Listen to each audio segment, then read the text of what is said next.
On the 8th of September 2022, on the death of his mother, Elizabeth II, Queen of the United Kingdom, Prince Charles became King Charles III. I want to do a video discussing the remarkable appreciation King Charles has for Islam. I am not here to endorse or criticize the monarchy.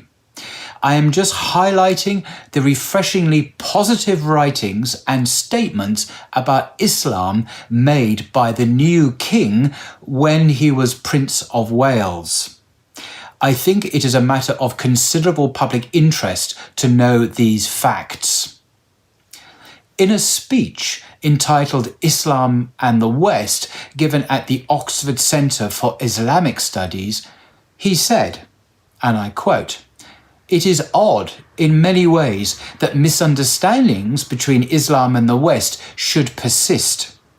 For what binds our two worlds together is so much more powerful than that which divides us. Muslims, Christians, and Jews are all peoples of the book," and here Charles uses a Quranic expression. "Islam and Christianity share a common monotheistic vision, a belief in one God, in the transience of our earthly life, in our accountability for our actions, and in the assurance of life to come. We share many key values in common: respect for knowledge, for justice, compassion towards the poor and underprivileged, the importance of family life, respect for parents. Honor thy father and mother is a Quranic precept too. Ladies and gentlemen," Charles continues, "if there is much misunderstanding in the West about the nature of Islam, there is also much ignorance about the debt our own culture and civilization owe to the Muslim world. It is a failure which stems, I think, from the straitjacket of history we have inherited. The medieval Islamic world, from Central Asia to the shores of the Atlantic, was a world where scholars and men of learning flourished. But because we have tended to see Islam as the enemy of the West, as an alien culture, society, and system of belief, we have tended to ignore or erase its great relevance to our own history. For example, we have underestimated the importance of 800 years of Islamic society and culture in Spain between the 8th and the 15th centuries. The contribution of Muslim Spain to the preservation of classical learning during the Dark Ages, that time of intellectual and cultural decline in the West, and to the first flowerings of the Renaissance has long been recognized.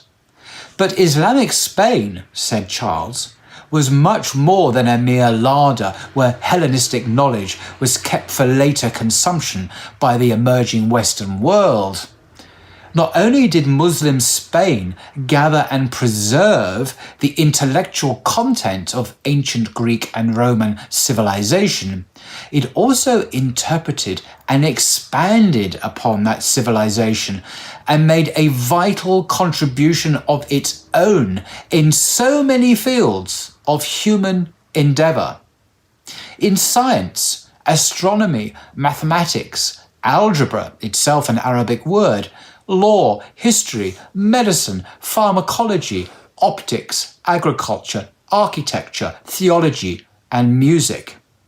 Islam nurtured and preserved the quest for learning.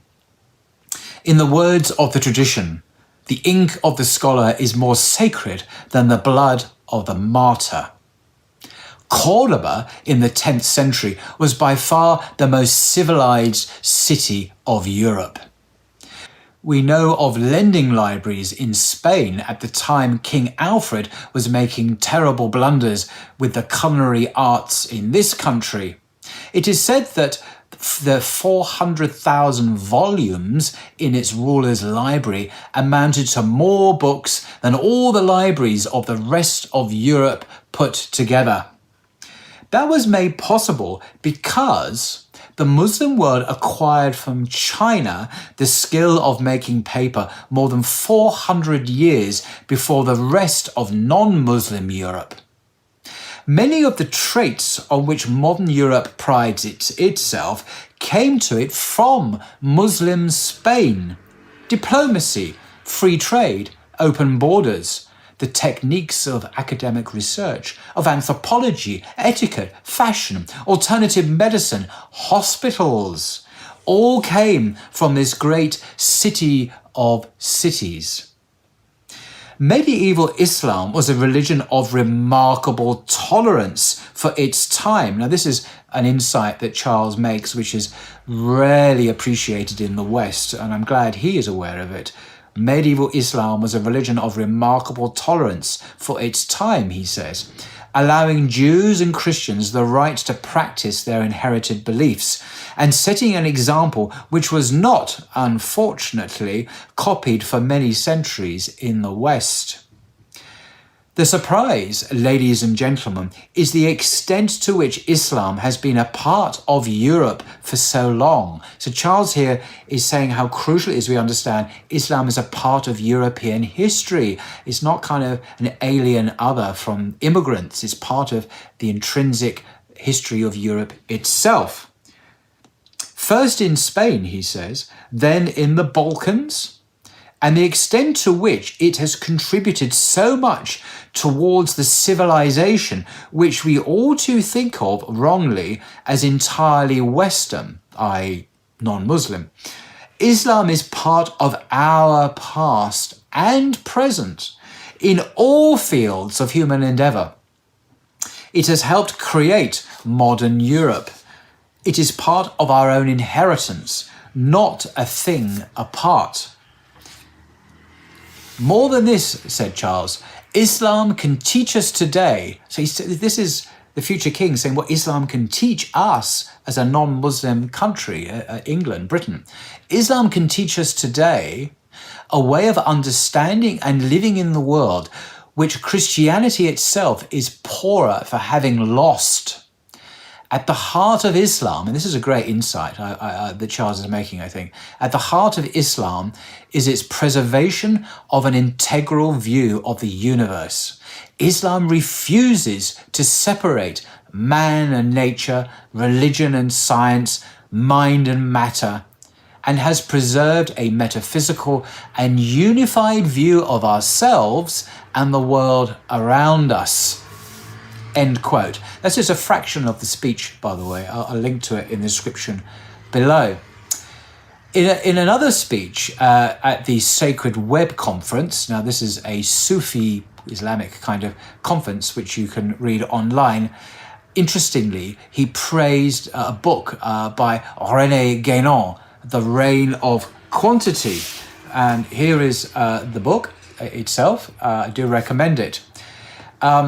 Now, he said about this book, intriguingly, many find this teaching difficult, the teaching of René Guénon, not least because it asks us to question our very mode of being, and perhaps because it asks us to question an ideology in the form of modernism that has become so set in our minds that any other way of being seems in some sense fanciful and unrealistic. End quote.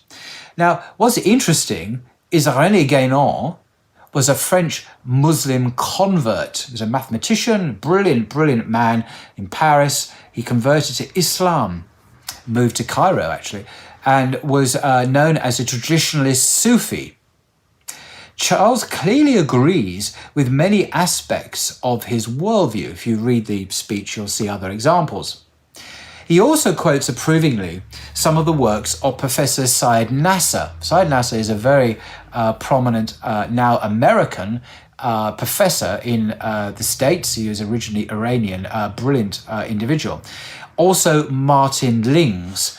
Now, Martin Lings is very interesting, and I want to read a few lines from this book It's called A Return to the Spirit, Questions and Answers by Martin Lings. It was published just after Martin Lings' death and contains some of his writings, plus a number of essays and appreciations by his admirers. One of these admirers just happens to be the King Charles III. Who was Martin Lings, by the way? Well, Martin Lings was an English convert to Islam, a very well-known Sufi, and he was the author of a very famous book. And this is what Charles says in the introduction. It's under the official crest, Clarence House. And he signed his name at the bottom, Charles. There's just one sentence I want to read to you. One of Martin Lings' greatest legacies was his remarkable biography of the Prophet Muhammad. Now, this is the book in question. Now, I've done many, many videos reading chapter after chapter from this book, Muhammad, his life based on the earliest sources by Martin Lings. Many, many people consider this to be the greatest biography, seerah, of the Prophet Muhammad, upon whom be peace, in the English language. Not without its faults, but it is a beautiful literary work, and I highly recommend it. So does Prince Charles. He thinks it is an amazing book. So he's praising here a book written by a prominent English Muslim about the last prophet sent to mankind, Muhammad, upon whom be peace.